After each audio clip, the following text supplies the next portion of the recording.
welcome to Justice. I'm Judge Jeanine Pirro. Thanks so much for being with us tonight.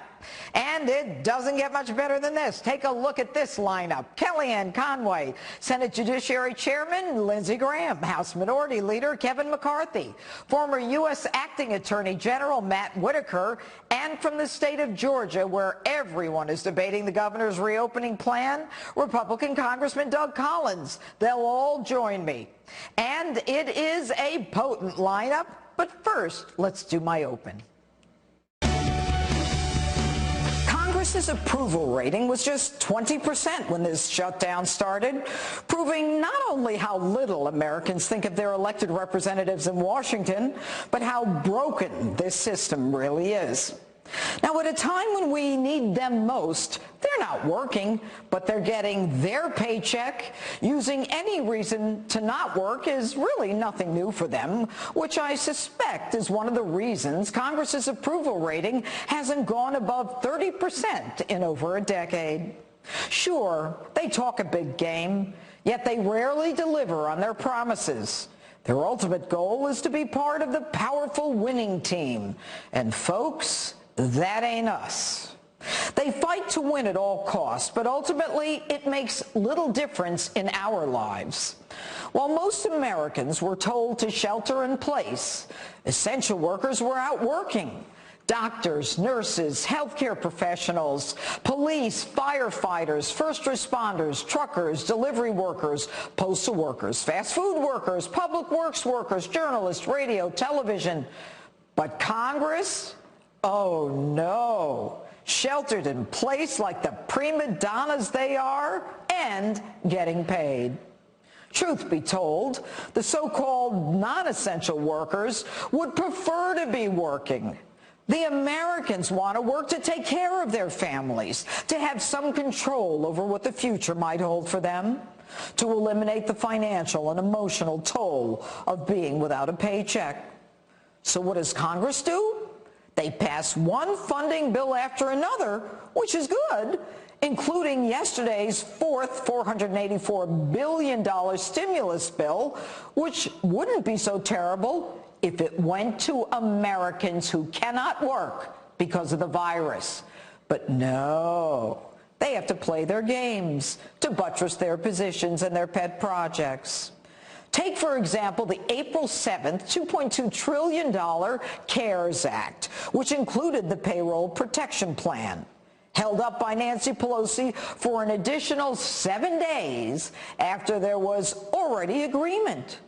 She wanted money added beyond payroll protection for Planned Parenthood, the Green New Deal, and election law changes. She actually got $35 million to the Kennedy Center, where she is a board member, and $150 million to the National Endowments for the Arts and Humanities, none of which had anything to do with Americans out of work and not getting a coronavirus or a paycheck. During her delaying tactics, 1.6 million businesses got money to save 30 million jobs. But Republicans knew they would need to replenish the money and wanted to do so by consent. Queen Nancy would have none of it. So that week, another 4.4 million Americans filed for unemployment because of the delay. So why? House Majority Whip James Clyburn said it all in a phone call with his Democrat colleagues. Quote, "This is a tremendous opportunity to restructure things to fit our vision." That was a reported quote. So you see, COVID is being used as a cover to fund liberal progressive programs. Yet Nancy has time to show her freezer ice cream and the concomitant tone-deaf brain freeze as she goes from the Late Late Show with James Corden to the Late Show with Stephen Colbert to Bill Maher, who puts the ultimate question to her last night. I know we can bail out certain sectors, as we have done in the past. I don't know how you can just keep indefinitely writing checks. We were $20 trillion in the hole to begin with, and all world governments who are, already in debt are doing this. How can the whole world be writing this funny money? Well, because it's a matter of life and death. Really? Funding the Kennedy Center is a matter of life and death for you, Nancy. The left is just not in tune with America. Last year, during the partial shutdown, when 800,000 Americans were not receiving pay, Pelosi Schiff and her chosen vacation junket travelers being paid, of course, were off to Afghanistan and Brussels after Nancy prevented the president from delivering his State of the Union, suggesting he send it in writing. And after this year's State of the Union, we know what she does with those State of the Union speeches. Congress goes from one thing to another, each side high-fiving each other after they think they've scored. Impeachment, 3 long years with proof of Russia collusion. The Ukraine. How about destroying Supreme Court Justice nominee with rules that wouldn't get past a 5th grade government class? And now, as we see light at the end of the COVID tunnel, the issue will turn to China.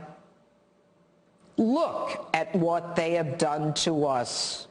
Look at how they have harmed us. The sickness, the death, the inability to attend funerals, suffering in silence, battered women, abused children, the resurgence of alcoholism and drug abuse, the permanent damage to our economy, depression and devastation coming out of this. The Chinese Communist government brought us to our knees. For 26 million unemployed Americans, 53,000 dead Americans, and this is a chance for Congress to come together. We came together to spend $2.7 trillion because of the damage done to our economy due to China. So I've got 2 goals, Judge, and that is to get China to change their behavior, and if they don't, sanction the hell out of them. And the second goal is make them pay. Well, as I understand it, that's right. Number one. Number two, they ended up storing all the PPE so that they could then sell it back to other countries. Yeah. I mean, this is not a government that has an incentive to actually work to be better, to be part of the world order. And by the way, speaking of that, what about all the other countries in the world that have been affected by them?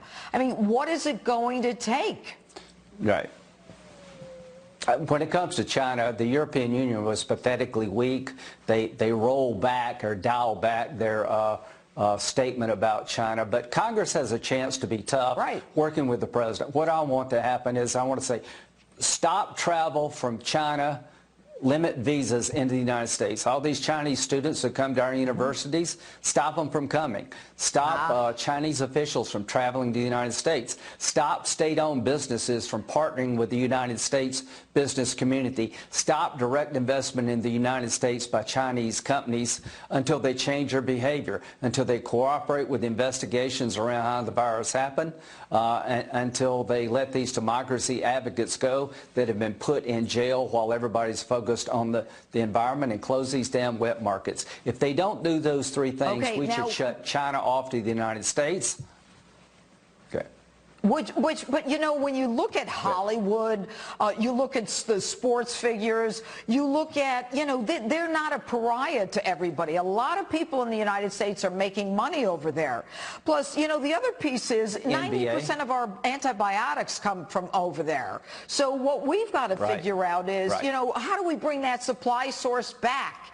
And will Congress work to bring that source back? Because if you believe that, as some do, that some of this was, you know, at least they lied about it after the fact. Let's assume that it was an accidental release from a lab. They said there was no human-to-human transmission. They stopped the flights from Wuhan to the rest of China, but then leaked them all over to Europe. So what makes people think that, you know, they're not going to do the next thing, which is being in charge of our antibiotics? Maybe I'm a skeptic. Why let them have that power over us? So there's 2 things here. Let's make them change their behavior regarding the wet markets, make them cooperate with the investigation so we can get to the truth, and release the democracy activists they put in jail. That's 1. 2, make them pay. Let Americans sue China for the damage done to their family, cancel debt that we owe China because they have really destroyed our economy. There's so many things we can do to make them pay, but the sanctions are designed to make them change their behavior. To my Democratic colleagues, step up to the plate here. Don't apologize for China. Let's work together like we did right after 9/11 to send a message to China. Unless you change your behavior, you're not going to have a normal relationship with the United States. President Trump has been tough on China. All right. Now it's time for Congress to be a partner with President Trump. All right, and quickly before we go, Senator, the rumors are that Kim Jong-un of North Korea is gravely ill. Have you heard anything? Yeah. Well, it's a closed society. I don't know anything directly, but I'd be shocked if he's not dead or in some incapacitated state, because you don't let rumors like this go forever or go unanswered in a closed society, which is really a cult, not a country, called North Korea. So I pretty well believe he is dead or incapacitated, and I hope that the long-suffering North Korean people will get some relief if he is dead. And President Trump's willing to do business with North Korea in a win-win fashion. So if this guy's dead, I hope the next person that takes over will work with President Trump to make North Korea a better place for everybody. All right. All right, Senator Lindsey Graham, thanks so much for being with us tonight. And we'll talk more about the actions of Congress this week with House Minority Leader Kevin McCarthy coming up this hour. But next, as I just reported, rumors about the condition of Kim Jong-un continue to fly around the internet and the world. What's the inside scoop from the White House? I'll discuss that and much more with counsel to the president, Kellyanne Conway. She joins me live next. But first, answer tonight's Justice in Sepul question. When you're out of shelter, where is the first place you're going? Let me know on Facebook and Twitter, and we'll share some of your answers on where you're going as soon as you're out of the lockdown. Back in a moment.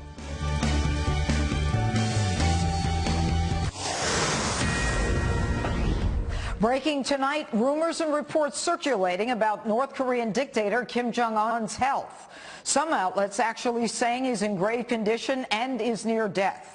The White House obviously monitoring this closely given the president's recent outreach to North Korea. Joining me now to talk about that, as well as some of the Democrats' shenanigans on Capitol Hill this week, is counselor to the president, Kellyanne Conway. Kellyanne, thanks so much for being here tonight. First things first, what is the White House hearing about Kim Jong-un, and has the president reached out to anyone? Hi. I will not comment on that. The president will make any announcement about a head of state. I will just tell you that all of us, Jeanine, will get our credible information offline, not online. And echoing what Senator Graham just said, the offer that President Trump made to North Korea, really his entire presidency stands, that there can be great economic liberation and opportunity for the people of North Korea. And we'd be willing to help with that, but there would have to be so many conditions met first, not least of which is what the president has been working toward for all 3 years, which is the verifiable, complete denuclearization of the Korean Peninsula. And the president is very firm on that as he's tried to broker a deal in that way. He has placed sanctions. They have remained on North Korea, and we've been pretty tough on them as well. But as to the health condition of a foreign leader, I'm going to leave that to the National Security Council or the president himself to make any announcements.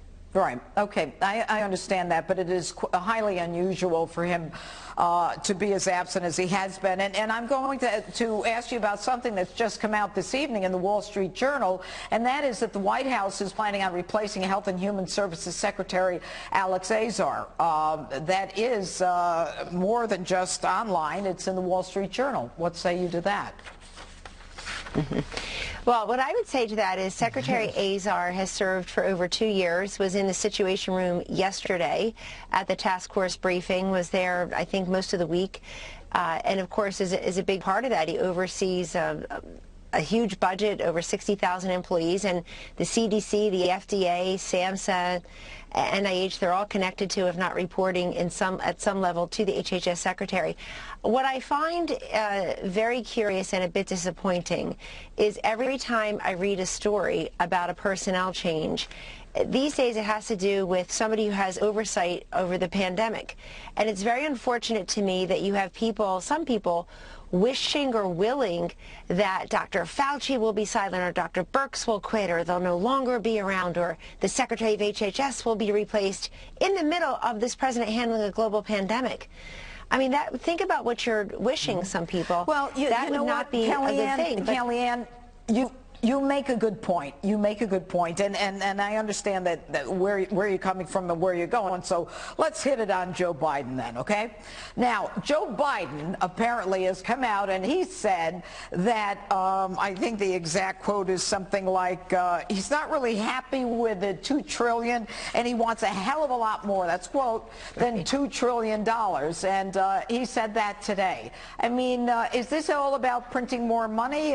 Is the man focused, delirious? And they were trying to stop from the Supreme Court or from the presidency.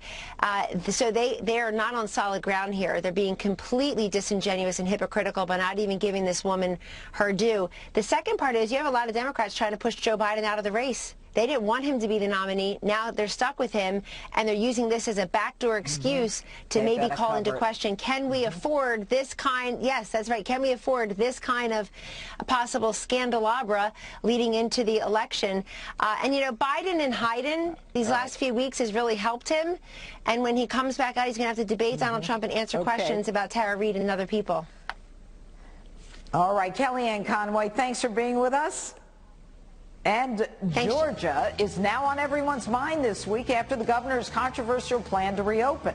I'll talk about it with Republican Congressman from the Peach State, Doug Collins. But next, House Minority Leader Kevin McCarthy says Nancy Pelosi is playing politics with the pandemic. He'll tell us why when he joins me live next. Stay with us.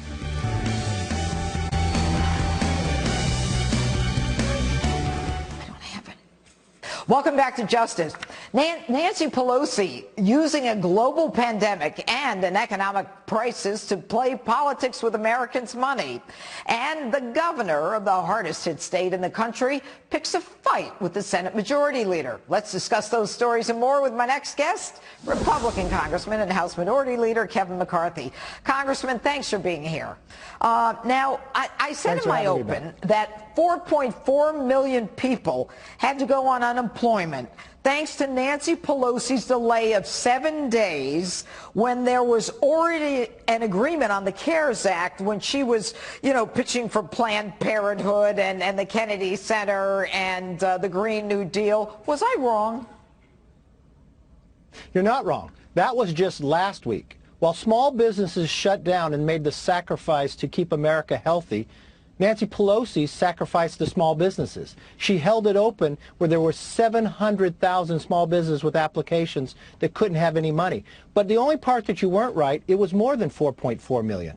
Nancy Pelosi owes America an apology. She has held up every single bill when it came to coronavirus that we put forth. The first time she held it up so the DCCC, the Democratic arm, could attack Republicans. The second time she held it up for the entire week to get more funding for the endowment of the arts and the Kennedy Center and try to put the Green New Deal in. Then she came back this time. We asked 2 weeks in advance. We saved 30 million jobs, but 4.4 million last week. That was Nancy Pelosi's unemployment that she added to America. But you know, Congressman, that is absolutely stunning. It is just stunning to me. But I want to move on because there is so much going on with respect to the money that is now being allocated mostly for Americans who are out of work and small businesses, obviously. Now, Bill Maher, as I said early in the show, asked a question that, you know, what do you do? Just keep printing money, printing money. She, of course, you know, says, oh, this is life and death. But we're now at the point where some of the states are saying, look, in order for us to get back on our feet, we need the federal government to make, you know, to give us a clean slate. So if we're indebted because of the Medicare system that we don't monitor, Medicaid we don't monitor properly, I should say, as well as states that have promised pension benefits to government employees, you know, then you're going to have states that are flush paying for states that haven't been able to manage very well, like New York, New Jersey, Illinois, Michigan. And Andrew Cuomo really went after Mitch McConnell.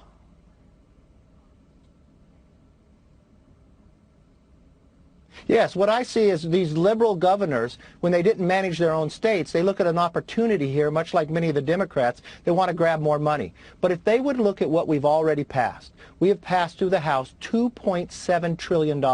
And also added on with what the Fed is doing, that's $7 trillion into the economy. We should allow that to get implemented and working. Now, the liberal Democrats want more, but let's pause for one moment and see what have we done for the states. In the last month, we have provided more than $500 billion to the states. Put that in perspective. We spend roughly $600 billion for the entire year when it comes to Medicare. We still have another $150 billion that was going out to the states by the end of this week. So we increased how much we pay when it comes to Medicaid. We've sent directly money to them. Cities bigger than 500,000 got direct money in, but the governors got all this money. Also, remember what Governor Cuomo got. He got hospitals built from it. He got Navy ships. He's got ventilators. Everything he ever requested. Here's President Trump trying to protect us from this crisis, while you have Nancy Pelosi just trying to politicize it. She was more interested in investigations, impeachment, and ice cream instead of focusing on what we really need to accomplish here. But the real problem, Congressman, and I only have 30 seconds left, is the fact that, you see Cuomo digging his heels in saying, gee, we've mismanaged this state and we are in the hole. Politicians promising everything but the kitchen sink to get reelected, and the rest of the country should pay for it. And I'm a New Yorker. I don't think that's fair. That's not fair. The federal government has spent more than $500 billion. We had a responsibility to help the states for those things that affected COVID, and we have. What we really need to do now is find a way that we not only open up these states in a healthy manner, and every state is different, so you follow the directions and you won't open it all at once. But we also need to open the other essential things like Congress. That's why I sent a letter to Speaker Pelosi this week. Instead of finding a way to have proxies where she holds everybody votes in her pocket, let's open up these committees and start working on the things we need to, like the National Defense Authorization, or have appropriations meeting, or we should have oversight looking at the WHO, which I think should be renamed with the director they have now as the Wuhan Health Organization. These are the things we should be investigating to keep America safe. Well, no question, Congressman McCarthy, at least start with something in Congress. Thanks so much for being with us tonight. And Congressman Doug Collins still ahead to discuss the situation in Georgia. But next, how does the ongoing shutdown affect our civil liberties? Former Acting Attorney General Matt Whitaker joins me next.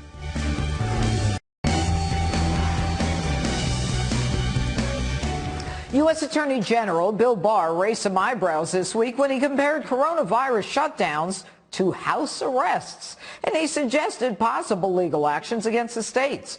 Joining me now to discuss that and more is Barr's predecessor in the Justice Department, former Acting Attorney General Matt Whitaker. Matt, good to have you here this evening.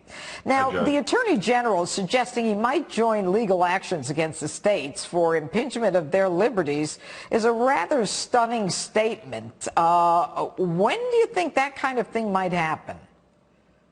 Well, I think as we reopen and we look at how some of these states are trying to balance individual liberties with these emergency police powers, I think that the Justice Department is well placed to make sure that our First Amendment and all constitutional rights aren't infringed unnecessarily. The Supreme Court has said that any infringement on those fundamental rights has to be narrowly tailored, and so lockdown orders or keeping people in their houses under what would equate to martial law is just not allowed, and it's not going to be tolerated by the Department of Justice. So I think you get certain states that are a little more restrictive that I think the Department of Justice is paying a keen eye to right now.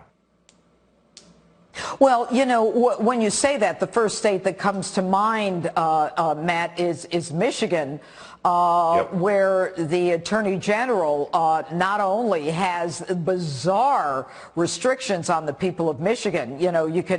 You can buy weed, but you can't buy plant seed. I mean, you can go in a canoe, but you can't go in a motorboat. And I don't have time to go through all of it. And then when people go out to, express and protest and exercise their civil liberties, she doubles down, digs in, and says now it may even go longer. I suspect that that's the kind of thing where you might say that there is no real correlation between, you know, her trying to deal with a pandemic and the extent to which she's gone to restrict civil liberties. Yeah, I think Michigan is going to be probably the first defendant in a lawsuit from the Department of Justice enforcing these, you know, civil liberties, because these liberties were given to us by God or written down in the Constitution, have been handed down from the forefathers of our country, and they have to be protected. And while this pandemic is serious and must be taken seriously, it can't be used for government overreach or to anything that, you know, Ronald Reagan said it the best: as government expands, liberty contracts. And I think, you know, the citizens of Michigan who were exercising their liberties to protest, I think, felt some of that in the rhetoric from the governor. And, you know, Matt, for all of us, whether you're an attorney, a prosecutor, or, you know, just someone who's studied American history, I mean, we are so far beyond what people would have expected in terms of this lockdown. It is just bizarre. I mean, someone being arrested for playing catch outside with his son. I mean, you have to wonder, do these people not understand the Bill of Rights? The governor in New Jersey saying, you know, the Bill of Rights, it's like above his pay grade. I mean, do you laugh at that stuff, or does it make you sad? I do, and I see moms at playgrounds getting arrested for letting their kids play and exercise. And I think that really, you know, some of these things have gone too far. I mean, the guidelines say keep 6 feet apart, cover your mouth when you can't be 6 feet apart, wash your hands often, you know, the fundamental stuff that we've been doing consistently. And I think, you know, some of these places that have, you know, essentially made people, like Barr said, under house arrest, I think is just going too far and is an infringement on our civil liberties that are protected by the Constitution. Well, we'll see whether the Attorney General actually comes in as a friend of the court, and it'll be interesting to watch. Matt Whitaker, good to see you, and thanks so much for being with us on Justice. Thank you, Judge. All right. Now, you can go to the gym in Georgia, but is it worth it? We'll discuss the governor's controversial decision with Congressman Doug Collins from Georgia next. I disagree strongly with his decision to open certain facilities which are in violation of the Phase 1 guidelines for the incredible people of Georgia. I think it's too soon. President Trump taking on the governor of Georgia this week after plans were announced to start reopening businesses, including gyms, hair salons, and tattoo parlors there. Joining me now to discuss that and more, Republican Congressman from Georgia, Doug Collins. All right, Congressman, thanks so much for being here. A lot of these businesses I mentioned and more, including bowling alleys where everyone wears the same shoes, are starting to open up in your state. Should they? I don't think that's what should have been happening. I think that's what the governors, everybody's wanting this to be open. The president even says it. The governor says, let's open things back up. But the president just said it. You just heard him. This was not inside the Phase 1 guidelines. These are not things that most people would deem essential. But the biggest problem we've had here is leadership is more than just saying we're going to open something up and getting it started. It's about communicating so that the people of Georgia and the business know what to expect. They can prepare for it. They can have the proper equipment. They can have the proper protection. If they're going to be in these hair salons or others, if they're going to be in close contact, do they have the equipment to do so if they wanted to open up? And even if not, what does it mean for folks to come back in? If you do it too quickly, you can open up all the businesses in the world. We're opening up restaurants again on Monday. So it's not a matter of opening up the business. We got to make sure that people feel comfortable going back to those businesses. And as the president said, this was not part of Phase 1. Right. It's not part of Phase 1. I mean, they actually had to show a reduction to get into some of these, like the nails, a tattoo parlor, you know, the gyms. I mean, you know, think about bowling alley where you wear other people's shoes. I mean, it's just, it's stunning. Plus, the risk of something happening where the numbers go up would be devastating for your state. Well, it could be, and I think that's the interesting thing. There was not another thing that was very concerning about this that many of us, and I've been dealing with the last few days with people asking, is there was no cutout of local input. Local input in areas where you may have more of an increase. In my area up where I live, we're seeing an increase in number of positive cases. We're still, the host hospitals and others are able to manage it, but we are seeing an increase, and we're not sure what would happen if more infections were to come. And you're seeing that across the state. A blanket assessment sometimes is not the best. You need input from all your locals and also from your health officials to do that. But you do not also want to start it too quickly. That could have a devastating effect on people coming back. Because if you had to stop it again, that's just going to set us back even further. And, there's a psychological piece to it, too, Congressman. I mean, you're there in Georgia. You're talking to people. Are some people actually afraid? I mean, they've been sheltered in place for so long. They're kind of like, oh, I don't know. I mean, there's got to be that component. Well, there is that component, and again, the media, especially the liberal media, would love to have everything as just the doom and gloom. The president's done a great job of actually setting a standard for many months now and then opening it up in phases and giving more input than we've seen any president ever give. The problem is that they hear all the things and they've just gotten scared. We need to be able to open this back up. We need to get people back to work. People need these paychecks. They need to get back into our economy and get it back going, but we need to do it in the right way. That's why a proper approach is the best way to have it, but having input into it and so that people feel comfortable is something that we cannot afford to lose.